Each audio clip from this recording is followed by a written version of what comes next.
From the 900s to the 1200s, East Asia is in a weird condition. On the one hand, when we look at classical East Asia, we think about what are its geopolitics. We want to see China on top. We want to see it being super Confucian. We want to see everybody paying tribute. We want to see Korea copying China some, but having to bend the rules because it can't get over its own rigid class structures. And we want to watch Japan just doing its own thing, feudalism style, out there in the water.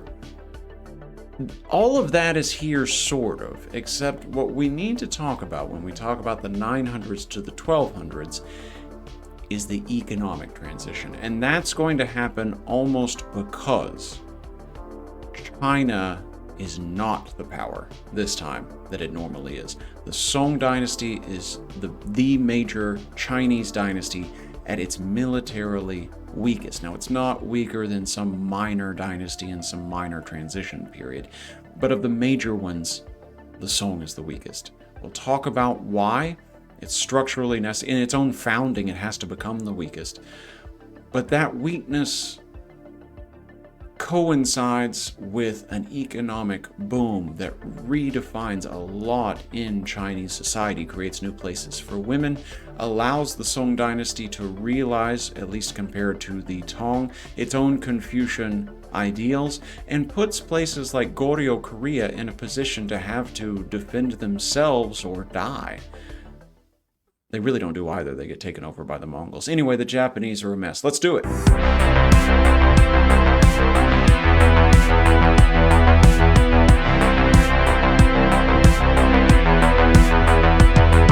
Curtain opens, and it's 1127 CE in Song Dynasty, China. A period of Song history that will become known as the Northern Song Dynasty is ending. A period of Song history that will become known as the Southern Song Dynasty is beginning, but between those two, we have a transition in which about 500,000 refugees, one of the largest refugee movements in the pre-modern world, 500,000 refugees are fleeing from north to south, nearly all of them associated in one way or another with the Song Dynasty government. And in the middle of that, we have a woman who becomes China's most famous pre-modern female poet, Ching Zhao. She is fleeing with her husband, a bureaucrat in the Song Dynasty government, Zhao Mingcheng. Li is very important here. Her account is going to be an excellent window into what life was like in the Song, what this refugee crisis was like for many of these sort of middle and upper ranks of society into the elites. In 1134, she writes a memoir with a very awkward title, Afterword to Catalogue of Inscriptions on Metal and Stone. Why the title? Well, Li and her husband, they're nerds. They were going around, they were doing rubbings. Imagine you are in elementary school, someone's handed you a leaf, put a piece of paper on it, run over that leaf with a crayon. There you go, you have a rubbing. They're doing that to all the inscriptions they can around the Song dynasty, cataloging various kinds of accounts of Chinese history. Once this is done, once it is published, Li writes her memoir as the afterword, and that memoir is a fantastically important piece of Chinese history. This is a period we are about to enter where China is in a bit of a paradox. China is going to be, this lecture, at its most economically dynamic so far, and yet at its militarily weakest. The Song is big enough to consider it one of China's major dynasties. No one sees controversy in this, and yet it cannot stand for itself. It does not rule East Asia. As we will see, it is one polity among many and must deal with its neighbors like that. But before we do all this, let's find out what life was like for our educated elite in the Song dynasty, and let's watch them face this refugee crisis. In her memoir, Afterword to Catalogue of Inscriptions on Metal and Stone, Ching Zhao recounts the crisis thus. In the Bingwu year of the Jing Kong period, when my husband was serving as prefect of Sichuan. We heard that the Jin armies had attacked our capital. We had no idea what to do. We gazed at our overflowing boxes and brimming trunks with both fond attachment and distress. We knew they would not be ours for long. In the 3rd month of the Ding Wei year of Jianyan, we hurried south for my mother-in-law's funeral. Realizing that we could not take all those superfluous things with us, we first set aside the large printed books. Then we set aside the paintings with multiple panels. Then we set aside the ancient vessels with no inscriptions. Finally, we set aside books in National University editions, ordinary paintings, and all heavy vessels. But even after these many reductions, we still traveled with 15 carts of books. When we reached Donghai, we crossed the Huai River in a string of boats. Then we crossed the Yangtze River and arrived at Jiankang. We had left under lock and key more than 10 rooms of books and other items at our old residence in Ching Zhao. We planned to return the following year and transport them south by boat, but in the 12th month, the Jin sacked Ching Zhao. The more than 10 rooms of belongings were reduced to ashes. If the excerpt is doing its job, you're getting a sense of a few things. 1, these are some pretty elite people. 2, what are elites interested in? There's an enormous amount of books that she's talking about. There's an enormous amount of paintings that she's talking about. They are antique collectors, things that are inscribed, things that are not inscribed. These elites have an enormous interest in history, an enormous interest in culture, and, probably less obvious but important in this excerpt, markets are developing across Song China, enabling them to feed this interest. Books in National University editions. If you have ever taken a course where you have a textbook that is from, say, Oxford University or Cambridge University or something like that, that's what we mean. The official editions with all kinds of commentary from all the smart people down through the ages and things like that.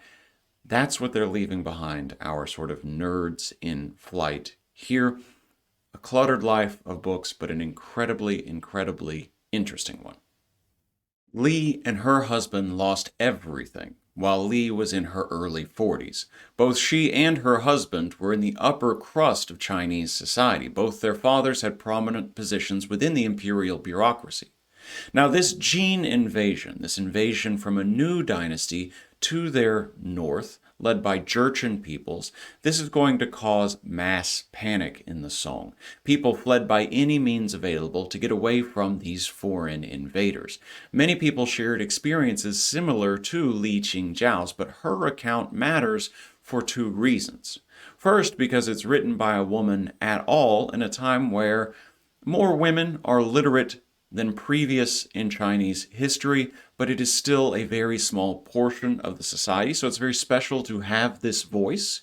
And 2, as I mentioned earlier, because Li Qingjiao herself is going to go on past this to becoming the most famous woman from her era, probably the only famous woman from her era, but most famous in pre-modern Chinese history in general. She has a total of 50 surviving poems in the contemporary period. You can get them all in one volume. We will look at one of them later in this lecture. The story I have to tell you, however, is a bit longer than just this invasion and just this flight of refugees.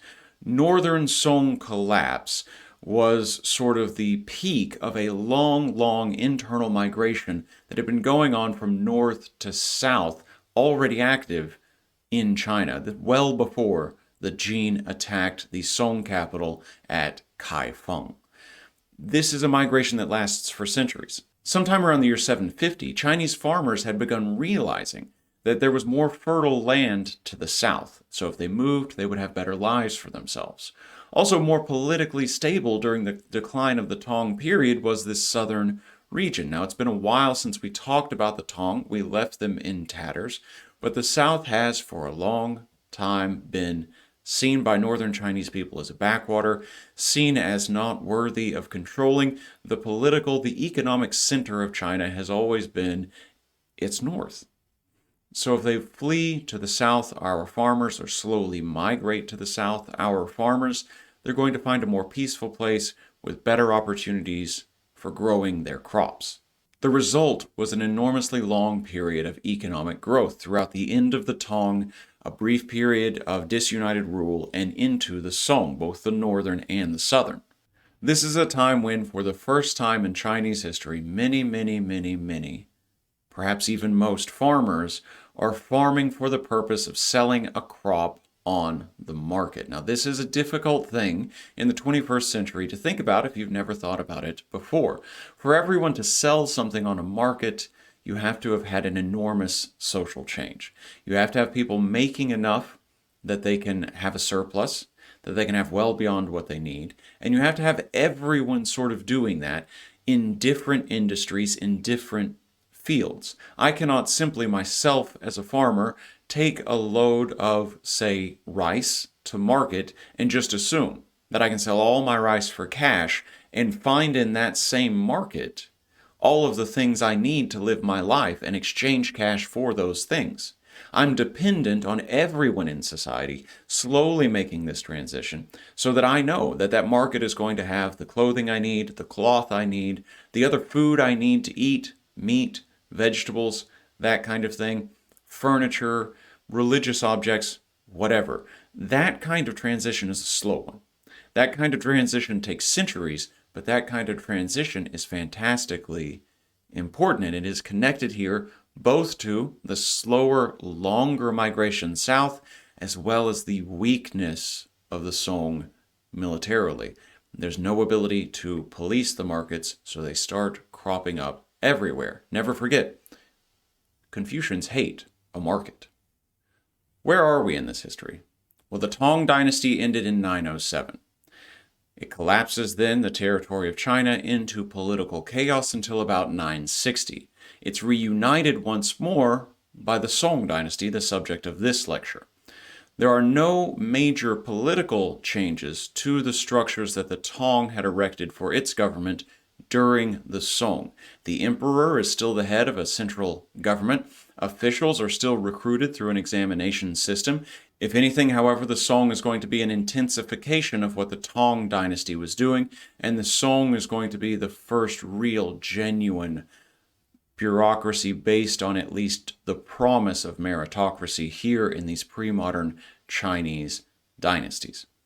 After Jin conquest of the north, we're going to get the Song for another 200 years existing in the south with exactly the same centralized government. There's no effort to change what they are doing. They're happy as long as they can defend themselves and survive down there. So our Tang dynasty institutions get a very long life, and in a certain sense realize their promise in a better way during the years of the northern and the southern Song dynasty.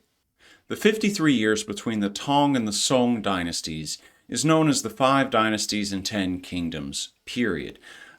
That's 15 total different governments. 5 of them should hopefully, obviously, be more important than the others. How does it come to an end? Well, very briefly, we just want to look at one of them, the later Zhou. In the later Zhou, in the year 960, we're going to have here a very popular person whose military rank is going to be quite high. He takes the rank eventually, by the time 960 comes around, as military governor, a man named Zhao Kuangyin.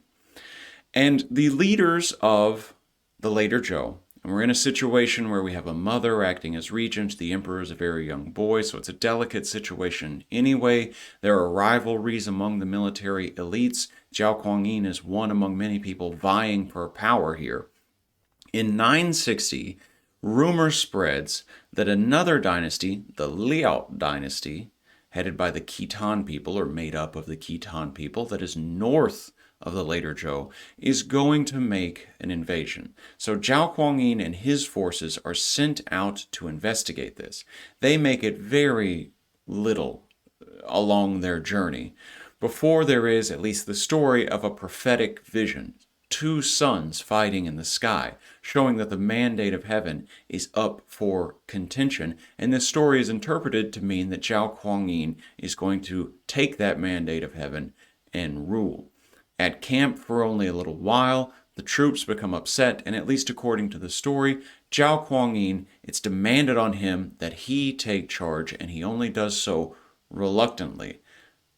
In a bloodless coup, he is named the new emperor. Instead of going and investigating this Liao potential invasion, he and his forces march back down to the later Zhou, announce there has been a coup, and take the throne. Zhao Guangying, now the high ancestor of the Song Taizu, he founds his Song dynasty, and he begins the long and, this time, bloody work of uniting these 5 dynasties and various other polities together into, once more, a unified Chinese dynasty. By 976, his project of unification is complete. The north and the south are together once more with a new capital at a place that is now called Kaifeng in the Yellow River Valley. The one major difference to his system of government compared to the Tang, if you remember our lecture on the Tang, we recall that the second half of the Tang is all about the power of basically warlords, the decentralized power of the emperor of the Tang dynasty and things like that. Zhao Guangying, Song Taizu, he sees this and he wants to do something about it. He makes a move not totally unlike Augustus's move in the Roman Empire. He retires all of his major generals to cushy lives to eliminate the possibility of their rivalry. But in doing so, he also weakens the Song military, doing something that, as we will see, is both necessary for him to grab power and also is going to lead to the many problems for the Song. It ushers in a period of pronounced civilian rule in the Song dynasty. Now, there's no concept of citizen here, but let's say non-military rule.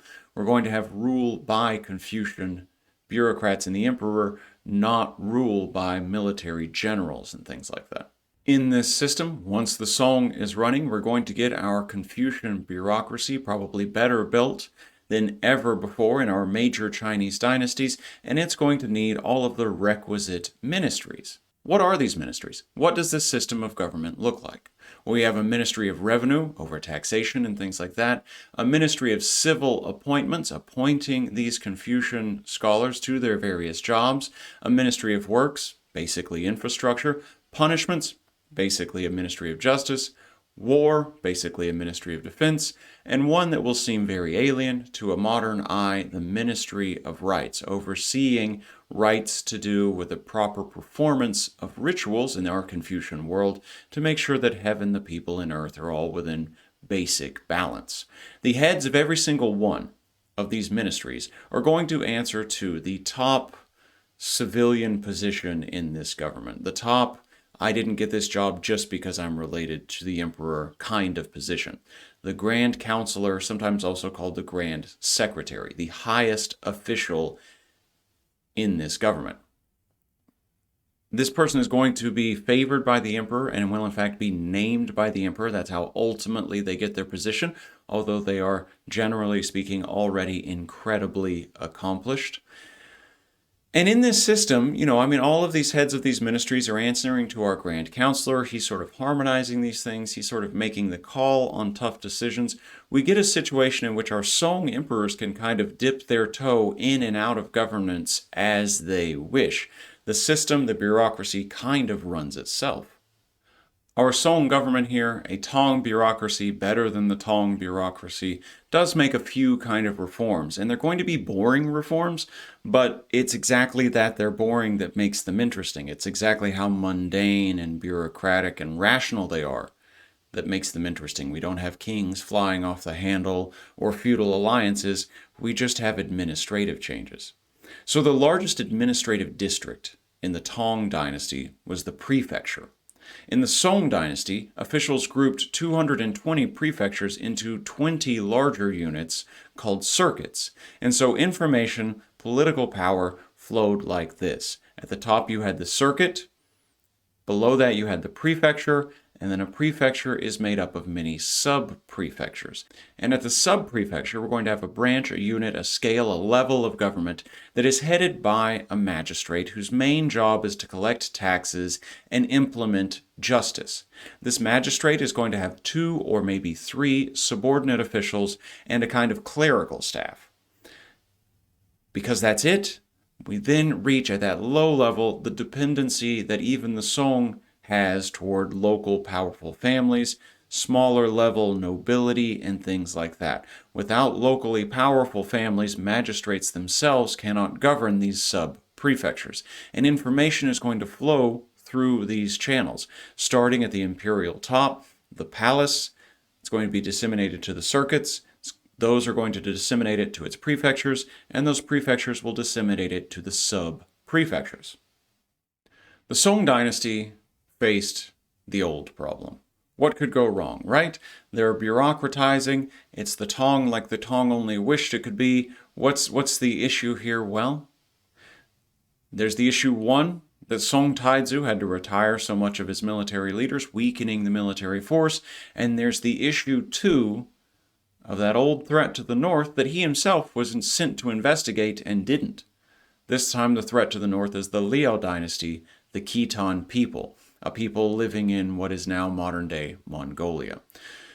To deal with this threat to the north, the Song form an alliance with a people called the Jurchens. Now, the Jurchens are subjects of the Liao dynasty, and they have learned a lot from the Liao dynasty. The Jurchens are not nomadic. They're forest-dwelling people based in a region now called Manchuria. But because they've been under the Liao for so long, they're very skilled, for example, on horseback.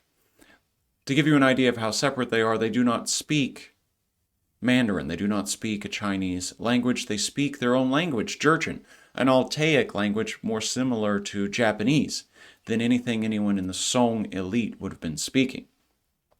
So our Jurchens, they're going to ally with the Song. They found their own dynasty, the Jin dynasty, the dynasty that's coming for the Song eventually in 1115. In a united Jin and Song dynasty, these united militaries are enough to overthrow the Liao. This frees the Jin dynasty from their servitude, but very unfortunately, creates a new enemy in the north for the Song. In 1125, the Song and the Jurchens, they succeed at this mission, and in 1126, the Jurchens are marching south, attacking the Song dynasty, trying to take all of China, although as we will see, they do not succeed. Once the attack order is given from the Jurchen commanders, they head south on horseback, a far larger cavalry better skilled than the Song can master, and they conquer the Song capital at Kaifeng. Now you might be thinking, those are some pretty intense walled cities. How is this horseback army defeating them? To overthrow the Song militarily, the Jurchens used an old Chinese invention, gunpowder.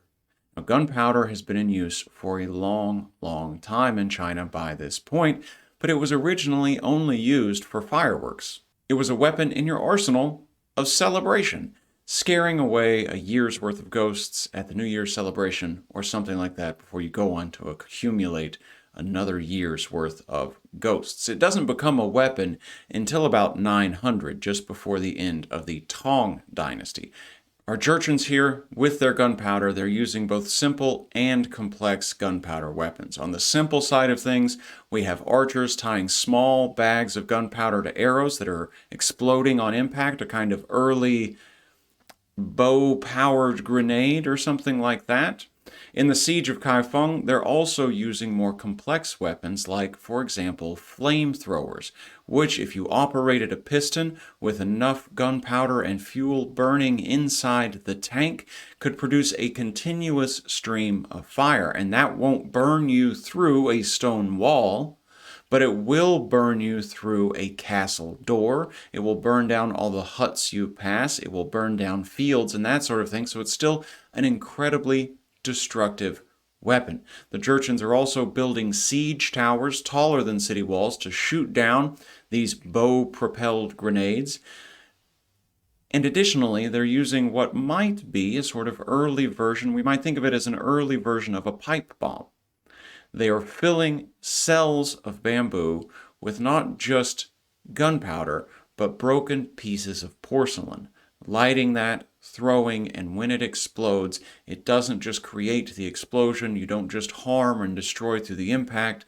That porcelain inside creates an enormous amount of shrapnel. You can start to see how this is a very effective system for destroying these otherwise well-defended walled cities. Kaifeng eventually surrenders in 1127, marking the end of the Northern Song and the beginning of the Southern Song. Now, when the Jurchens take the capital, they're actually able to capture two emperors.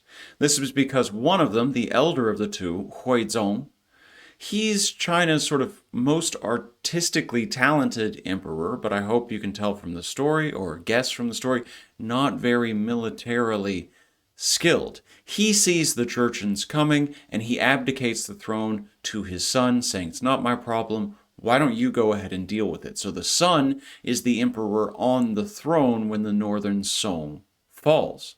Now the Jurchens, they come in, and among all of the horrible things they do to Huizong and his son, probably the worst, and I apologize, this probably should have had a content warning, so if you're in a space where something's not safe for work, you might want to skip the next 15 seconds or so. The Jurchens retitle Huizong. They remove his old titles of emperor and things like that, and they give him the embarrassing title of Marquis of Muddled Virtue. I promised you it would be gruesome, and if you're paying attention to our Confucian world, my God, it does not get worse than that, except it does. His son, the emperor, actively on the throne when the Jurchens take the city. Brace yourselves, folks. Doubly muddled marquis. Is there anything in this world worse than muddled virtue? No. Horrible things they do to these people. No, I'm kidding. They torture them and everything. I just really like these titles. What a perfect thing for this world in which we live, that these are the titles. These are part of that torture and embarrassment. Despite, however, Jurchen's success, they don't actually continue past the Yellow River.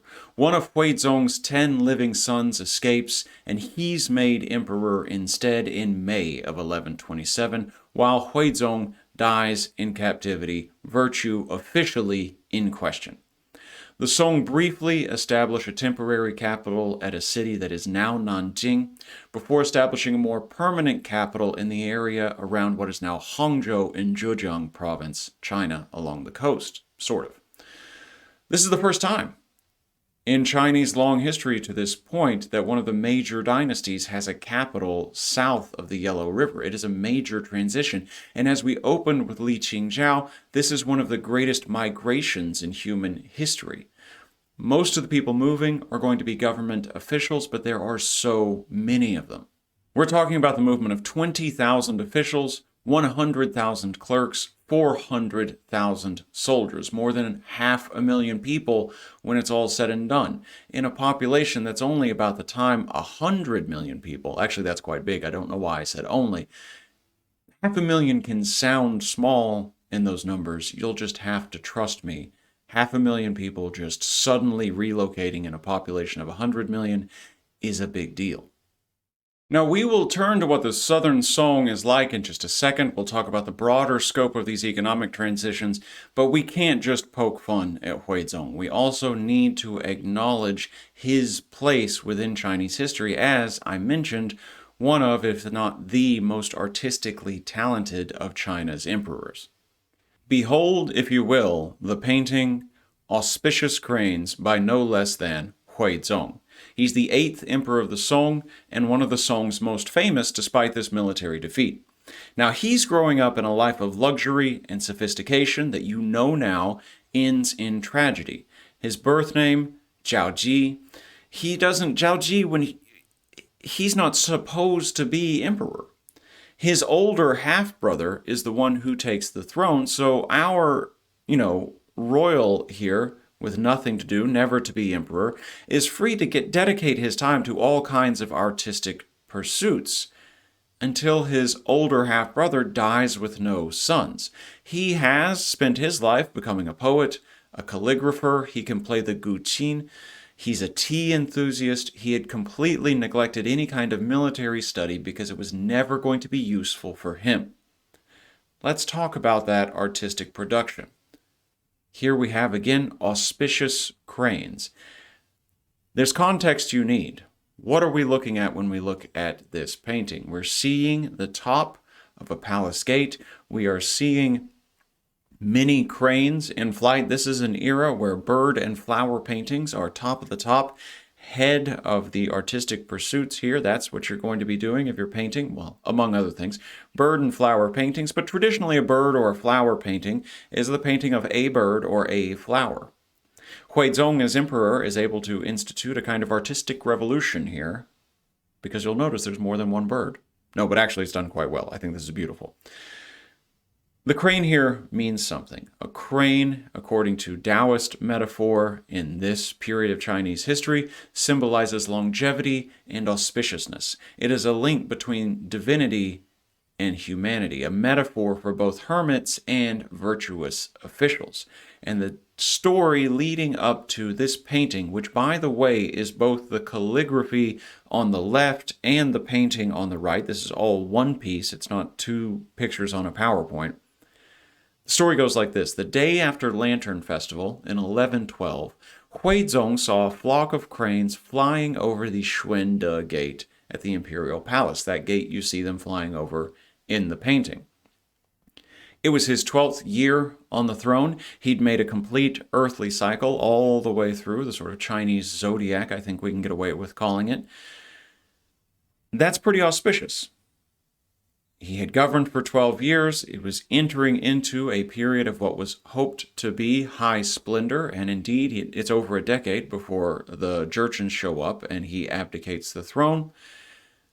The scale of it makes it far different from any other bird or flower painting, and if we can turn our eyes to the poem on the left, if we can turn our eyes to the calligraphy there, that is his own kind of calligraphy that he has made. The name of this particular type of calligraphy that Huizong invents, slender gold, meant that these characters, his brushstrokes, look like twisted and turned light, almost effervescent flecks of gold filament on the page. So, a great patron of the arts, imperial academies for painting he founded, an artist himself. Huizong does not just deserve the derision of the muddled marquis. He's quite a bit more than that. But we can't spend all this time talking about art. Let's get back to the hard stuff. We've got 500,000 people that just got delocated. Our northern Chinese refugees here, they're finding it very, very difficult to adjust to the south. And there's some things that are going on here that if you're not more familiar with China are going to be a bit of surprise to you, perhaps. These are completely different cultural regions, the north and the south. In the north, we're eating wheat, we're eating millet. It's a diet that's based on noodles and bread. It's only in the south that they're eating the things that you associate with Chinese food. Any given takeout restaurant will, of course, have noodles, but the main carb is going to be rice. But that's not northern Chinese people's diets before this point. It's a major change for them to move south. They're also all speaking incomprehensible dialects, our northern and southern Chinese people here. Hangzhou, when they do move there to establish their capital, is a tiny city. It has only 1 million residents in 1128. It takes them a very long time to prepare the way for their new capital. Once the Southern Song is established, that new government governs 60 million people from Hangzhou. China finds itself divided for more than 150 years into these distinctions. The Qin dynasty in the north, the Song dynasty in the south. In the north, under the Qin, 1 million Jurchens are going to rule over 40 million Chinese people until the year 1234. After 14 years of fighting from the initial removal of the northern Song into the south, the southern Song rulers and the Qin rulers finally sign a peace treaty in which the southern Song is humiliated. They agree to incredibly expensive payments of 250,000 pieces of silver and 250,000 bolts of silk every year to the Qin dynasty. China, Song China, still an economic powerhouse, but just one dynasty among equals in the geopolitics of East Asia at this point. In this world of relocation and tragedy, it's worth it to look again at Ching Zhao, this time not her memoir, but her poetry. Ching Zhao's husband, Zhao Mingcheng, he's at the temporary capital in Nanjing. They've not yet made it to the capital near Hangzhou, and he's doing the hard work of rebuilding, stabilizing rule after this massive relocation. And there, in southern China, a place that northern Chinese people had always described among many things as malarial for millennia, he contracts malaria. He gets very sick. Ching Zhao reaches him by boat. She's able to get to him within 24 hours, but she only makes it there in time to see him die at 49 years old. Reflecting on his death, she writes the following poem. When the wind stops, the ground is fragrant. The flowers all are down. As the day wears on, I'm too lazy to comb my hair. The objects are right, the people wrong. Everything is over now. About to speak, tears first flow. I've heard spring is still lovely at Twin Streams. I'd like to go boating in a light skiff. But I fear the little grasshopper boats they have could not carry such a freight of sorrow. It lacks a little when you don't have the flow of the original language and the sort of poetic metaphor that classical Chinese relies upon to be read, but I hope you can get in that a little flavor of why Ching Zhao is so famous, especially if you've got the context. But let's turn to the economy. The commercial revolution is quite a long period. We're not talking about a big change just after this crisis. As we said earlier, it takes place over centuries. From about 900 to 1300, this is the period of the commercial revolution. This is a period where farmers are going from producing agricultural goods on a self-sufficiency scale to farming specifically to sell all of their stuff on the market. This is going to include, for pretty much the first time, cash crops like tangerines, so you're investing everything in tangerines, just tangerines. Far as the eye can see, the tangerine carts are rolling into the market to exchange for money to buy the things you need, because people at the market are also selling things like pottery, baskets, textiles, and so forth. Everyone depends on market exchange to be able to meet their basic human needs. Before 900, South China was seen as a backwater. It was a swamp that, appropriate again for Zhao Mingcheng, Ching Zhao's husband, was thought to just breed malaria and other diseases.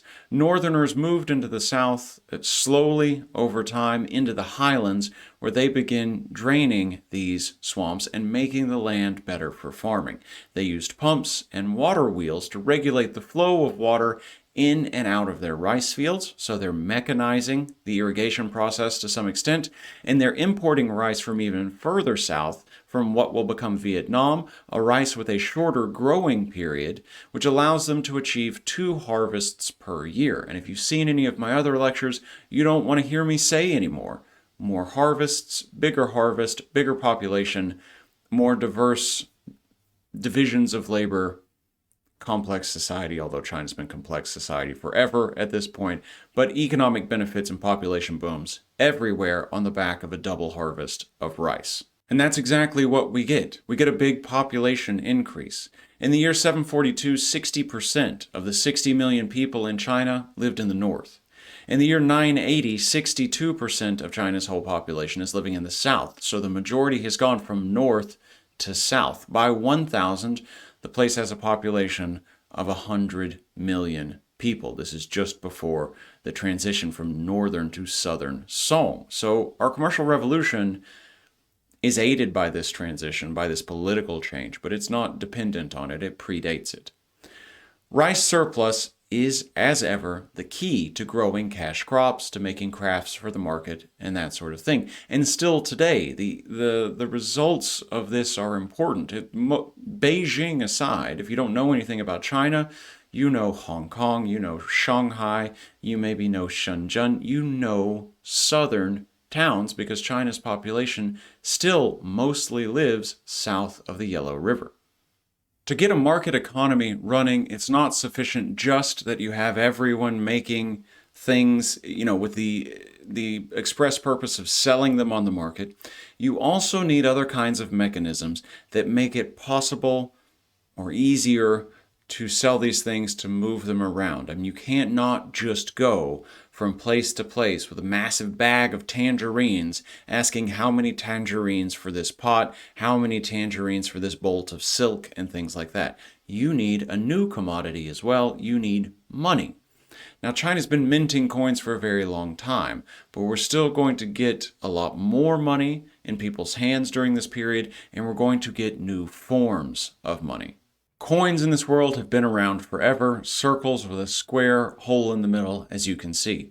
But sometime around the year 1000, in the province of Sichuan, the government there began introducing the world's first paper money, a significant innovation. Because paper money could represent many coins all in one little bill, it was lighter weight, it was easier to use. You can imagine immediately how it helps keep a market moving, keep things fluid.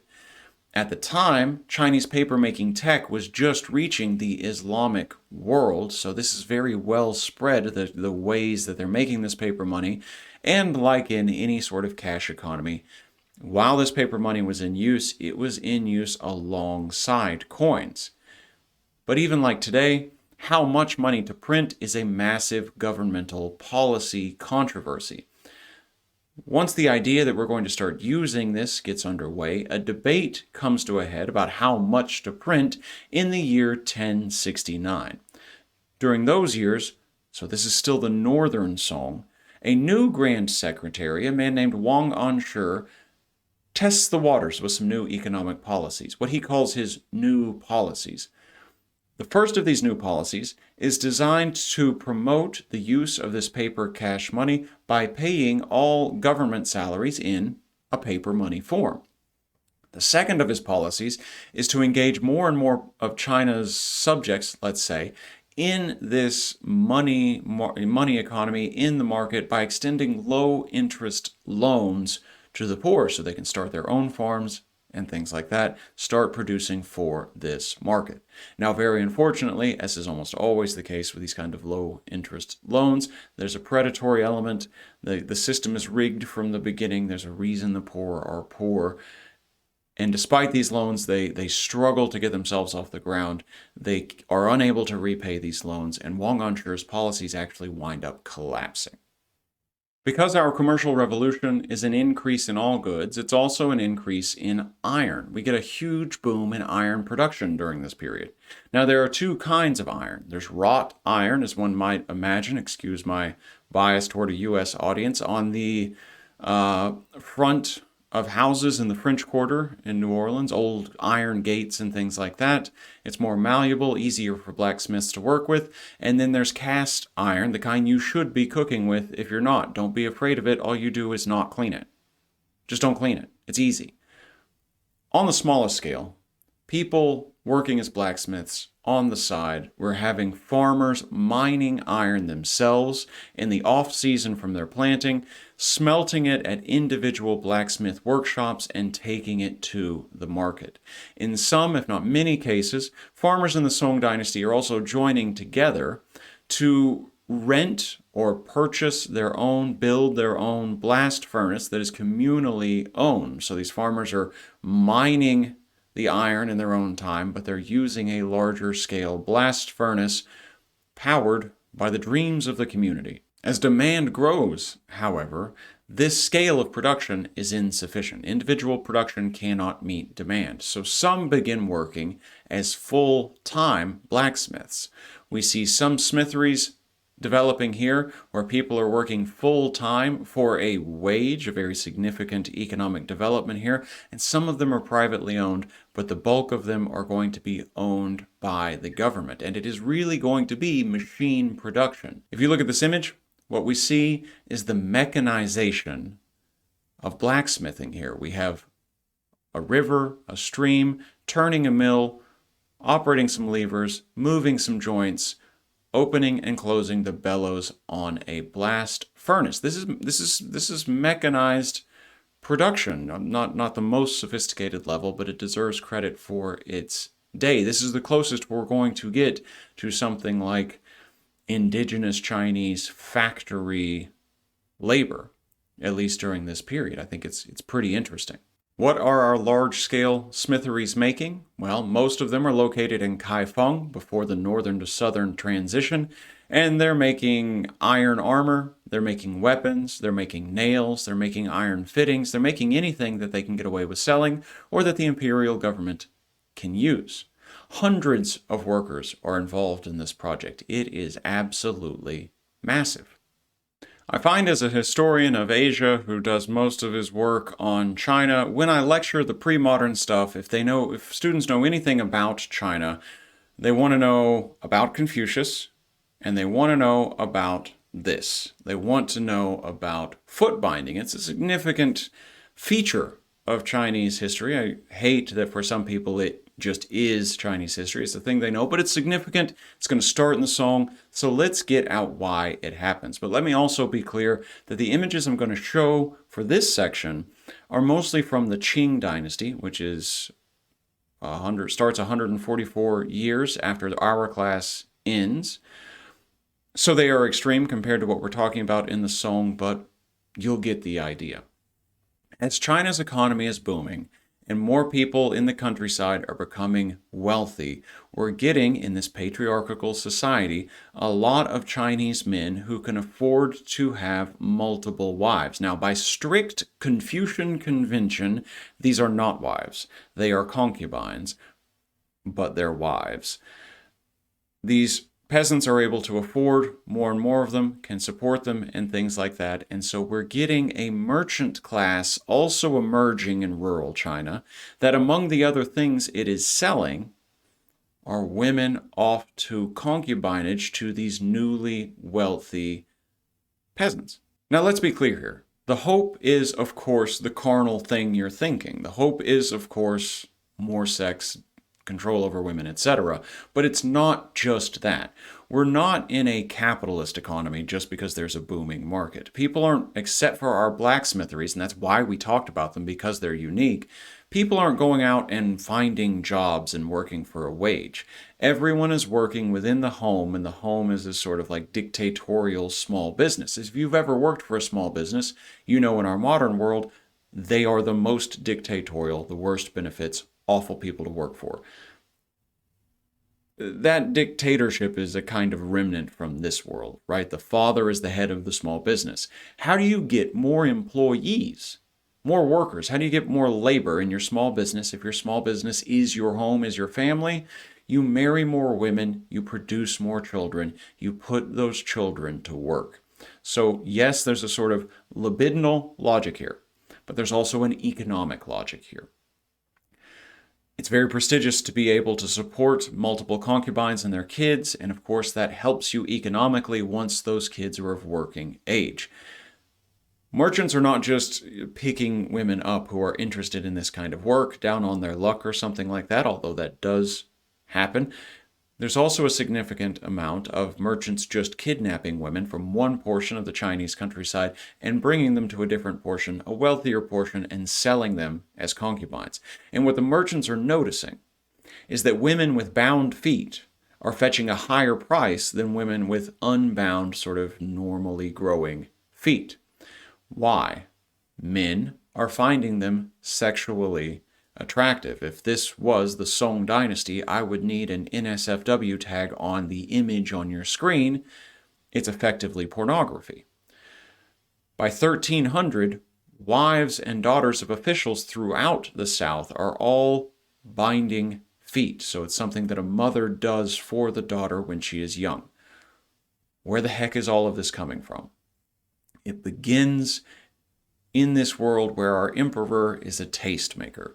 Now, you'll have to wrap your head around this, and hopefully it's easy because we've already seen Huizong, the emperor and great patron of the arts as well as artist.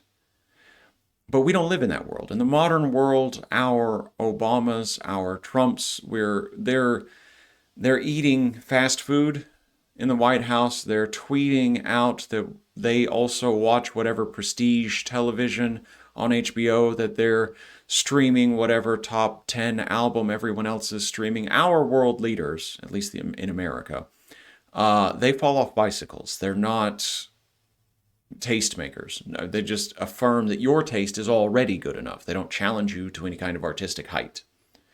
Hopefully you can see Huizong is not like that. Now, he doesn't start this, but that's my example. What's going on here is around the 900s, imperial dancers, so dancers for the emperor, who are in their late teens, they've begun to wrap their feet to make them appear smaller. Now, any of us could do this. We could wrap our foot very tightly in an ace bandage, and, the foot would be smaller, and that would give an appearance of grace and agility across a dance floor. In the Southern Song, this becomes the fashion because the emperor is the tastemaker. And his court, these are the tastemakers. So these women are wrapping their feet. Women throughout the song start wrapping their feet as well. And from there, it kind of spirals to the point where a woman in the Southern Song who did not have bound feet, who had not wrapped their feet, would struggle to find a decent marriage. Smaller feet, more sexually attractive, more desirable, more fashionable, got you a better husband. How do you do it? Well, you start at about 10 years old, and you start wrapping that foot tightly, so tightly, warping the bone development, keeping it tiny, so that it can never grow to full size. Initial binding of the foot was, for these girls, incredibly painful, but girls could eventually walk, wild as that seems from, an image of a bound foot. You might guess, however, walking under these conditions is always painful and always difficult. And as I've said multiple times now, it is a sexual object. A bound foot is only for one's partner to see, only for one's partner to touch, only for one's partner to wash, that sort of thing. It starts out in the song, the ideal bound foot is somewhere between 7 and 8 inches long. By 800, well after this class, under the Qing dynasty, the ideal foot has gone down to just 3 inches. That's an undeniably ugly side of this history, but we would be very off the mark if we limited the role of women in Chinese society to having bound feet. It's far more complex than that, and in many ways this is a better time for women than earlier periods, despite what we just discussed. All of this boom in economics is resulting in new educational opportunities for not just men, but for women as well. Women are being taught to read, to write, and to manage household finances. So we're getting the development of a home economics in the fullest sense of the term. One way to know what the ideal Song woman was like, so not reality completely, but ideal, is to look at Song dynasty epitaphs of women and, epitaphs of men that mention their wives and family. We have these from the Tang dynasty, so we can do some comparing. An epitaph is just a biography written shortly after someone has passed. And it's going to tell us, our Tang dynasty ones are going to tell us that in the Tang dynasty, they cared about some things that might be a little too real, but hopefully you can understand them in our modern world. The Tang dynasty's 2 key questions for an ideal woman were, is she hot and is her dad rich? Epitaphs write about appearance. Epitaphs write about great ancestry. In the Song, things change. In the Song, epitaphs emphasize women's ability to do things like manage household finances, which means they are, praising women's social skills, but also business acumen, also mathematics and things like that. So, for example, in 1250, we have one official writing of his sister Lady Fong in the Song dynasty saying, "My brother was untalented at making a living, but loved antiques and would spend every cent to collect famous paintings and calligraphies. Lady Fong," so this gentleman's wife, "calmly made secret economies and never complained of lacking anything.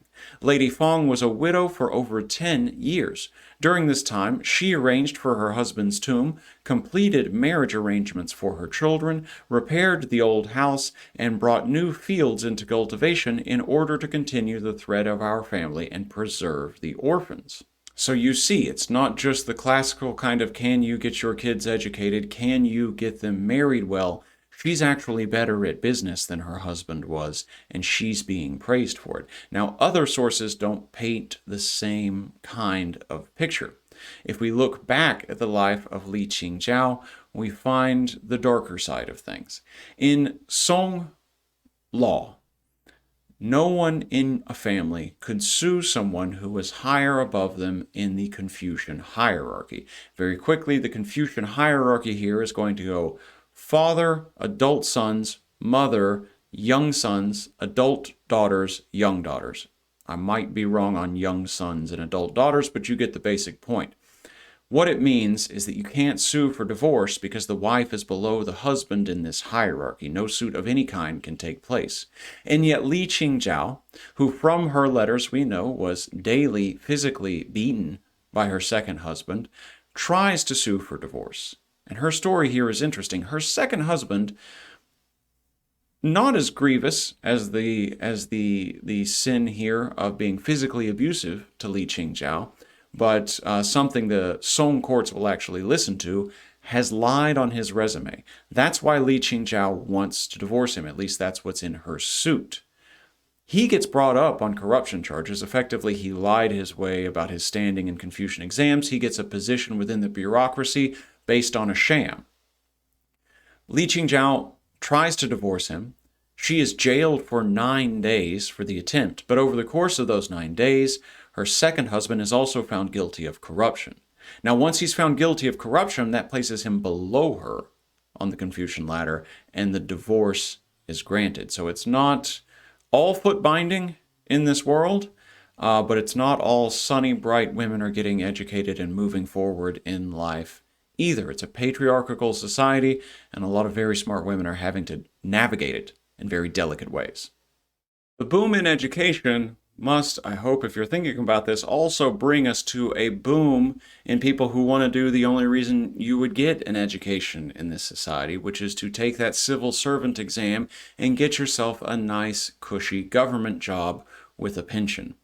The Song dynasty from the 11 to 1200s was the only government in the world during its time to recruit its bureaucrats solely on merit based on passing these exams. Now, cheating happens, corruption happens, so we can dial that back a little bit, but the achievement, I think, needs to be stated nonetheless. Exams have already been in place, used to select bureaucrats for Chinese polities for thousands of years. Every time we turn to China, we talk about Confucian exams, changes in Confucian thought, and that sort of thing. But in the Song, it gets really real. For example, Tang Dynasty, as celebrated as it was, its bureaucrats, 5% were exam passers. In the Song Dynasty, its government employees, 90% are exam passers. It's a big change. There were 2 rounds of exams, held every 3 years. The first in your home prefecture, the second at the capital. After about 1000, the Song and its officials start to go to great lengths to deal with cheating and corruption.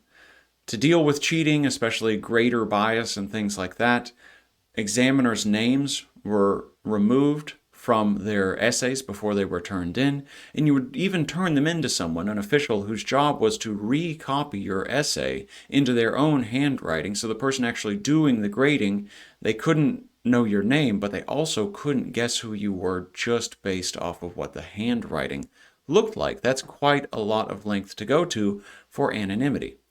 In the sort of final stage of this, if you had passed everything, you would have palace examinations, and these would be orchestrated by the emperor themselves. It was an oral exam faced by those who scored the absolute top of the top highest on the written portion. If our government here is 90% these exam passers, you've got to imagine that the pass rates are also going up. During the Song, about 500 people a year received the highest possible degree, advanced scholar. But even that was not the guarantee for a job. What it did was put you on a waiting list to be hired. Lower passing scores meant you would be ranked below people with higher passing scores, and you could sit on that list for years before you were eventually tapped because, they needed someone to fill X position, and you were finally the highest current score on their list to be hired. Candidates here had to identify passages from various classics. They had to write poetry under prescribed rules like a word count and things like that, and they had to write essays on political issues of the day.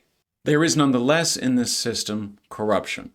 Local officials, for example, would only allow men from well-established families to take the first round of exams, so there's local level corruption in who has access.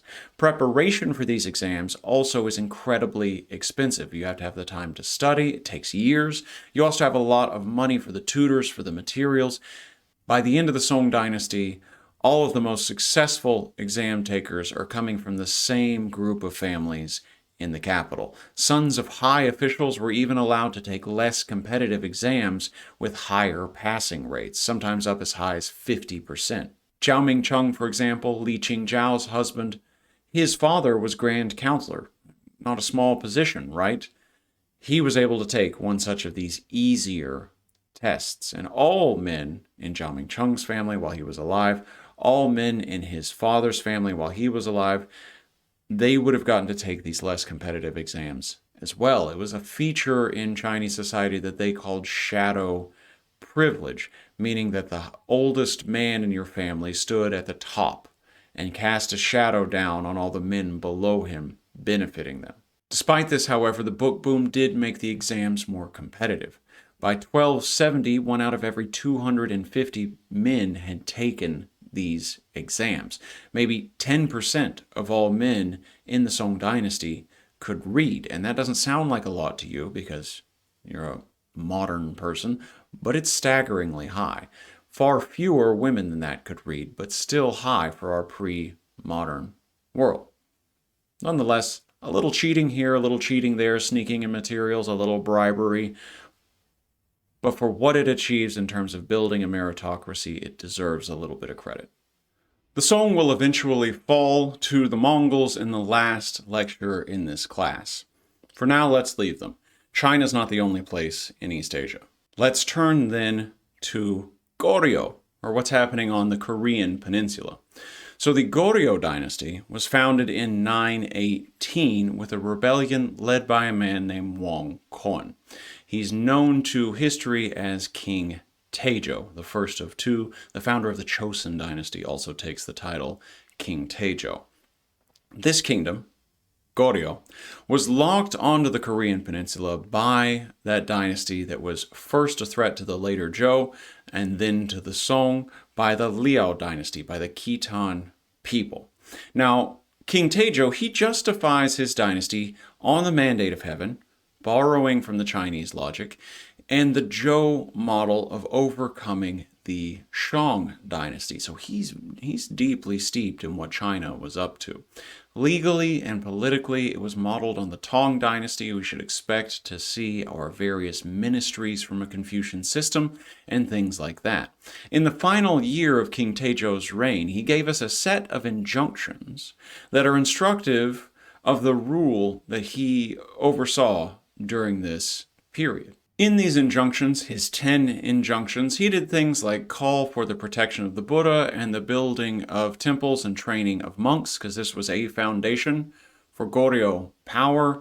He said that the eldest son should inherit the throne, except, based on Confucian example, when they were not worthy, and then the second son should inherit it. He said it was hard for the king to win over the people, and thus it was necessary for, a system of providing criticism to the king so the king doesn't get out of hand.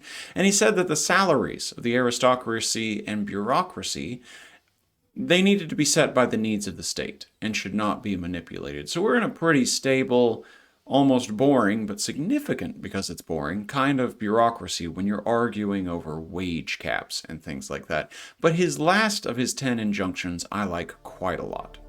In the past, we have always had a deep attachment for the ways of China, and all of our institutions have been modeled upon those of the Tang. But our country occupies a different geographical location, and our people's character is different from that of the Chinese. Hence, there is no reason to strain ourselves unreasonably to copy the Chinese way. Khitan is a nation of savage beasts, and its language and customs are also different. Its dress and institutions should never be copied. If you're reading, there's actually a lot there. Now, I have been stressing on purpose, and also because it's true, that Korea is doing a lot of copying of the Chinese model. They're interested in the Zhou dynasty, they're interested in Confucianism, they're founding by their own account a government based on the Tong, but they're also saying, look, we are interested in how China built such a successful state, but we are not China. Where we need to bend, we will bend, and that will not break us. At the same time, there are places, influences we shouldn't consider, places we're not willing to go. And those barbarians, those savage beasts, in King Taejo's words, the Khitan, the Liao dynasty, that's a hard line. No. So here's Korea. It's delicate, right? It's got to exist between major powers. Japan, China, the Liao dynasty here, eventually the Jin dynasty, the Mongols will be a problem. It has to find its own way, its own sense of identity. It does that partially through borrowing, partially through what is indigenous to Korea. And while most of the time it's very diplomatic, if you're looking at what they're saying about the Khitan, there are points when it absolutely will not be, where something about the ethic of the greater power is just too much for Korean rulers to bear.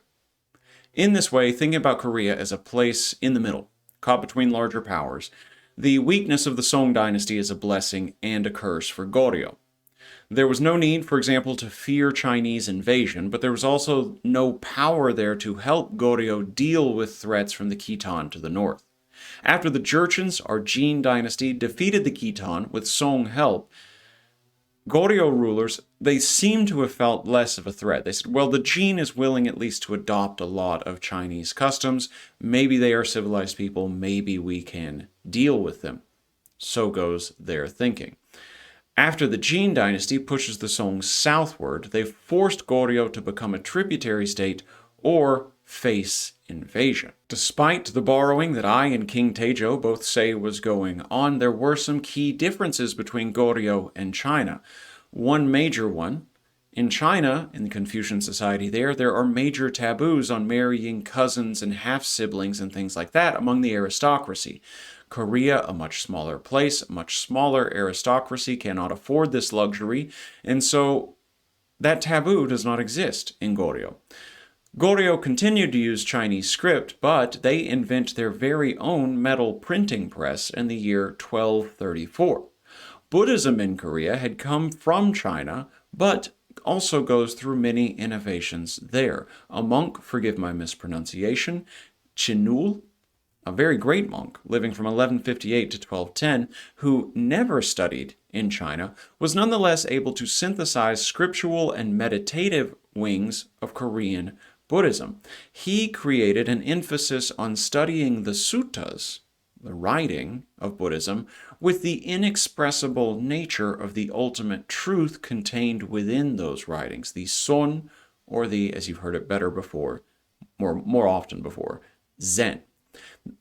The state in Korea is less centralized and depends more on local lords than it will in its Song and Tong variants. In 958, Koryo started using civil service examinations. We always want to see that when we see someone going the Confucian road. And for a brief period in Korean history, under Koryo, the civil was valued more than the military. However, in 1170, the commander of the royal guard massacred royal officials and killed the king. Thereafter, in Koryo history, the military far outweighed the civilian in terms of both political and cultural importance. Economically, Koryo is not like the Song at all. The Koryo is a period of severe economic stagnation in Korean history, and wealth was centered at the capital while commerce dwindled. Slavery and other forms of unfree labor also grew widespread during the Koryo period. Koryo became paradoxically an artistic high watermark in Korean history and a time of some of the most brutal rule from the capital. In 1258, Koryo rulers were forced to surrender to Mongols, and from the following year until 1392, Mongol officials went as far as taking direct responsibility for ruling the Koryo government. There's also, elsewhere in East Asia, of course, my goodness, Japan. Now, Japan had no diplomatic contact with Song China or Koryo Korea after 918. Spared from having to think about any international conflict, Japan continued to generate enough internal conflict to justify continued civil war. Here, Fujiwara power, a group we talked about when we were last in Japan, reached its height under the leadership of Fujiwara no Michinaga, who dominated the court from 996 to 1027. And Michinaga's ability to maintain order in the capital depended in turn on support from two warrior classes, the Minamoto and the Taira. So you can think of, we've got the Fujiwara in the center manipulating the throne, sometimes on the throne, sometimes not. And we've got the muscle. And the muscle is the Minamoto and the Taira. And the muscle is going to get in a fight. The extreme weakening of centralized control over the military in Japan meant that Michinaga's authority didn't actually extend into the provinces. It doesn't go beyond the capital. Throughout his career, the Minamoto and the Taira clans eventually realized this and said, hey, look, Michinaga needs us. The Fujiwaras need us more than we need them. During the 11th and 12th centuries, real power within the capital was not held by the emperor at all. It was held instead by a figure called a retired emperor, very important to the complexities of Japanese politics. This was a rule, retired emperor, was a form of rule, I should say, rule by a former emperor who surrendered the throne to a minor that he knew that he could control. So our retired emperor would usually do something like become a Buddhist monk and say, okay, I'm done with being an emperor, now I'm just a monk. This frees that retired emperor up from having to perform any ritual responsibilities. All of that is now on the child emperor. What our retired emperor can then do is actually rule, do all the moving and the shaking and the ordering and the benefiting of being emperor without any of the ritual hassle. During this period, the Fujiwara clan gradually lost more of its major offices to members of a clan that's supposed to be just its muscle. It was losing them to members of the Minamoto clan. While this political transition was going on, the country itself was swarming with bandits and armed disputes between large landholders. The Minamoto first, and then the Taira, began expending resources to restore order in the countryside against these kind of renegade clans and settle these disputes with force. In the late 11th century, a Minamoto leader decided, look, okay, if we have so much influence, so many offices in the center, and we are the military, we are the police throughout the provinces, what's the point of an emperor? He launches a rebellion in the imperial court itself. This rebellion is defeated by that other muscle we were talking about, the Taira clan, in 1108. The Taira worked fast to replace the Minamoto in court, who are, of course, embarrassed, lose their offices, and things like that. And by mid-century, a man named Taira Kiyomori had become both leader of the Taira clan and de facto ruler of Japan for 20 years. Our Fujiwaras and our Minamotos don't like this. In 1160, these two clans collaborated, these erstwhile enemies, collaborated in an attempted coup against the imperial center, but were outmaneuvered by the Taira clan. In 1171, Taira Kiyomori marries his daughter to the emperor, and later she bears a son who becomes the emperor, Ontoku, whose dates are 1180 to 1183. Very short.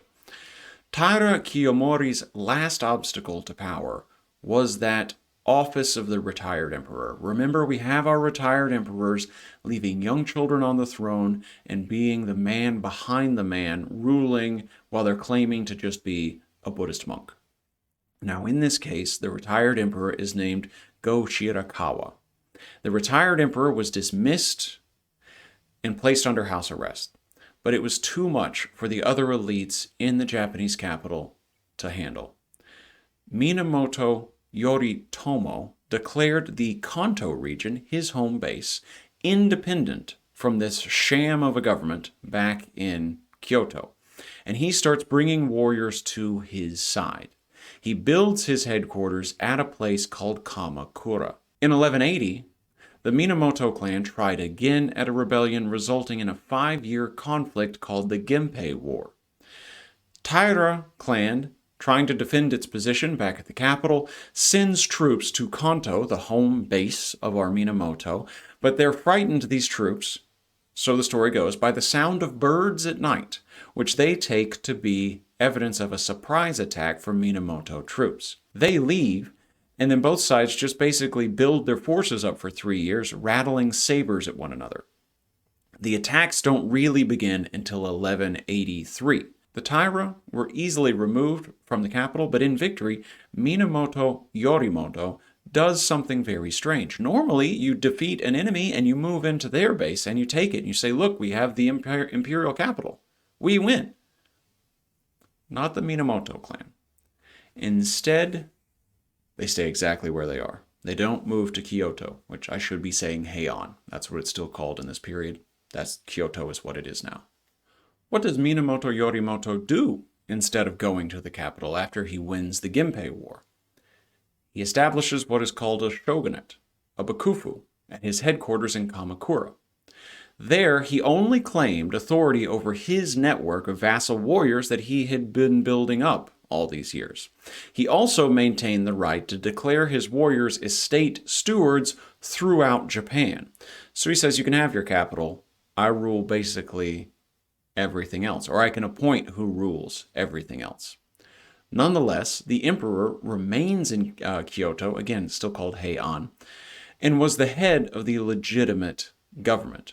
The emperor gave Minamoto Yorimoto the title of Great General Pacifying the Barbarians, thus making him the first shogun. So he establishes a shogunate, but it's this sort of sham emperor that puts the title on him officially. This period then, the Kamakura period, is generally perceived as a time of decline, when military leaders rose to power compared to civilian government. There were, however, during this period, some important cultural developments. Regular bathing became widely practiced, and a cash economy reemerged on the back of agricultural surpluses. Now, the money itself is not being minted in Japan. What they're using instead are very old Chinese copper coins, or copper coins coming in through illicit trade with China.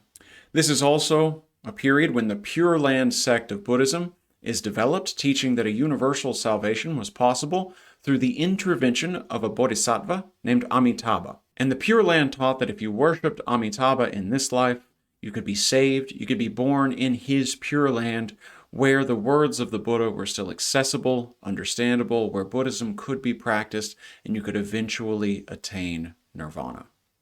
For its part, the shogunate welcomed a different kind of Buddhism, Zen Buddhism, which was far less focused on scholarly text, and good for the shogunate, because many of the elites in the shogunate are samurai, mercenary soldiers, not educated elites. Zen doesn't care about reading. That's the religion for them.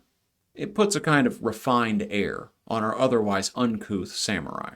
When Minamoto Yorimoto dies in 1199, his widow takes real control of the shogunate, and having a woman in charge lets us know again, this is not that Chinese of a place, because it's not that Confucian of a place. The patriarchy is not as rigid as it is in places like Korea and China. This widow eventually places her own family, the Hojo, in control of the Kamakura shogunate as regents. This creates several enemies for the family within Kamakura and starts a series of power struggles.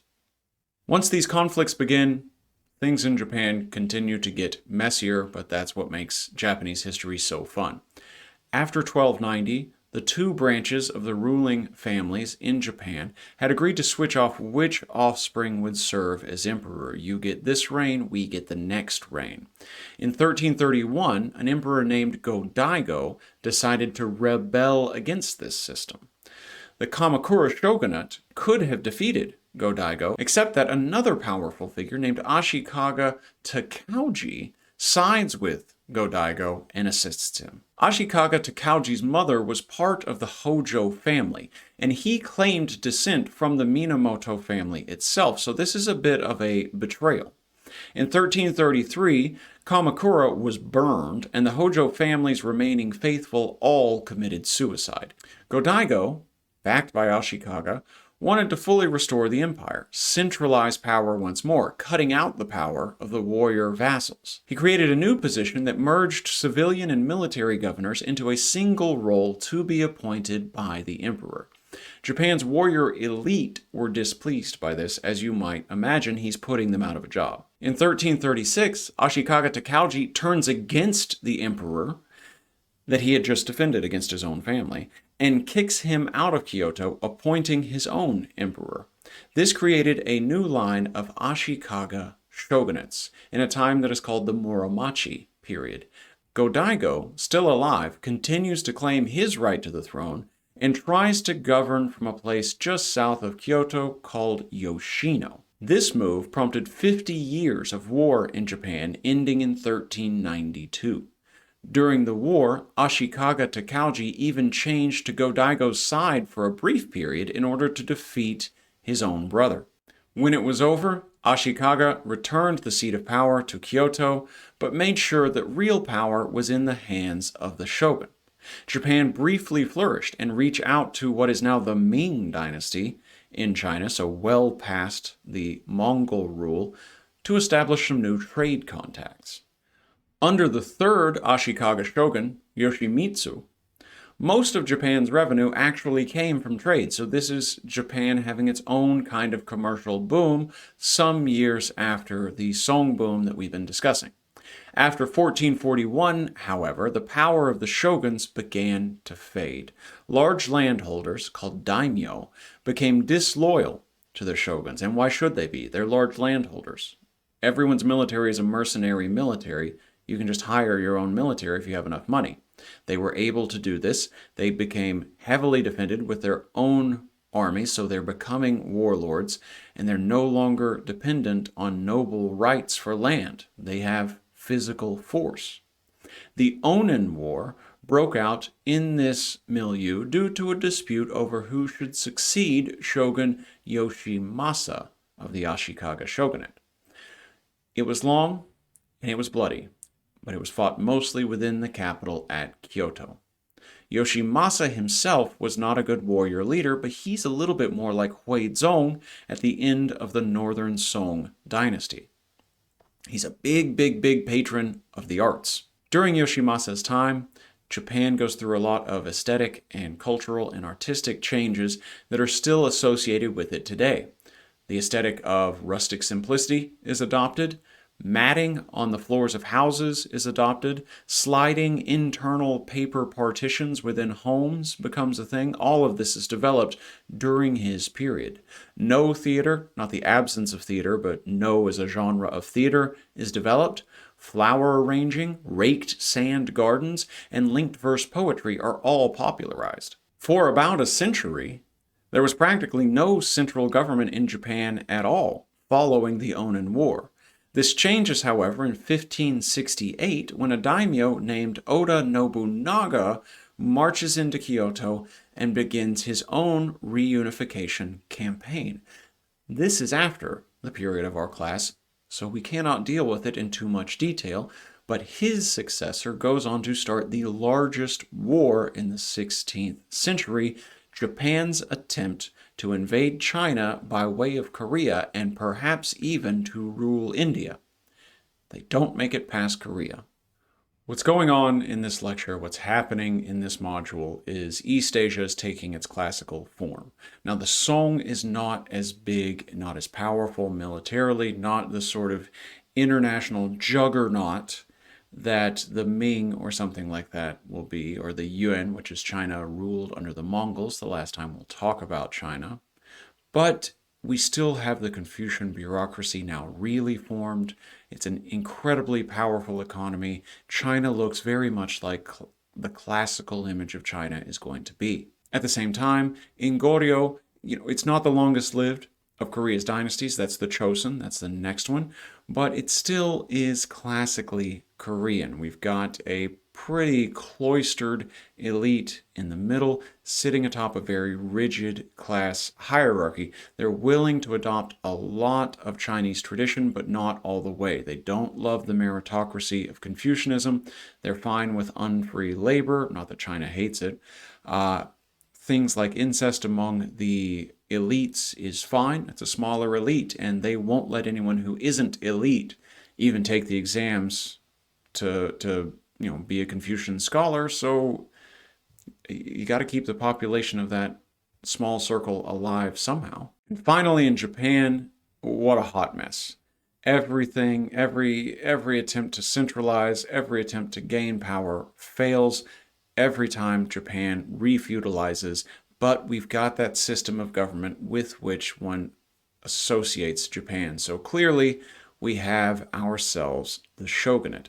So this is sort of, at least in terms of archetypes, high East Asian history.